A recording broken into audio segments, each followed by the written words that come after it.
Bro நான் 2023 degree முடிச்சேன். 35,000 ரூபாய் ஜாப்க்கு ஜாயின் பண்ணேன். ஜாயின் பண்ணும்போது ரொம்ப ஹாப்பியா இருந்துச்சு. இப்ப 2 இயர்ஸ் ஆயும் அதே சேலரியில ஸ்டக் ஆயிருக்கேன். இஎம்ஐ ரெண்ட்னு 30,000 ரூபாய் போயிடுது. ரொம்ப கஷ்டமா இருக்கு.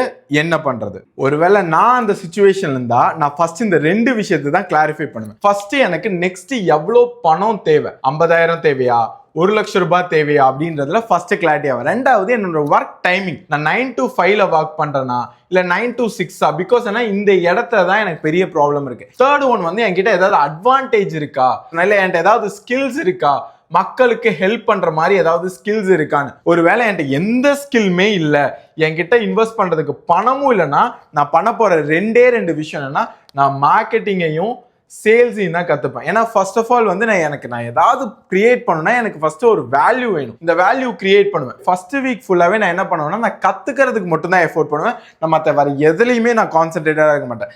செகண்ட் வீக்ல இருந்து நான் அதை யூஸ் பண்ண ட்ரை பண்ணுவேன். ஏன்னா நாலேஜ் கத்துக்கிட்டா மட்டும் பார்த்தா அதை யூஸ் பண்ணி எப்படி மணி மேக் பண்ணணும்னு பார்ப்பேன். ஃபர்ஸ்ட் மணியா ஒரு 5,000 rupees மேக் பண்ண முடியுதா, இல்ல ஒரு 10,000 rupees மேக் பண்ண முடியுதான்னு பார்ப்பேன். இன்னொரு விஷயம் என்னன்னா, நான் ஏதாவது ஒரு விஷயத்த செல் பண்ண ட்ரை பண்ணுவேன். ஒரு ப்ராடக்டையோ இல்ல ஏதோ ஒரு சர்வீஸையோ நான் செல் பண்ண ட்ரை பண்ணுவேன். என்னோட ஃபர்ஸ்ட் ப்ரியர் கோல் ஒரு 5,000 ரூபாயோ 10,000 மேக் பண்ணுவேன். ஒன்ஸ் மேக் பண்ணதுக்கு அப்புறம் நான் அகைன் என்ன பண்ணுவேன்னா, அதை ரிப்பீட் பண்ண பார்ப்பேன். ஏன்னா ஒரு விஷயத்த திரும்ப திரும்ப பண்றப்பதான் இந்த இடத்துல பணம் வரும்.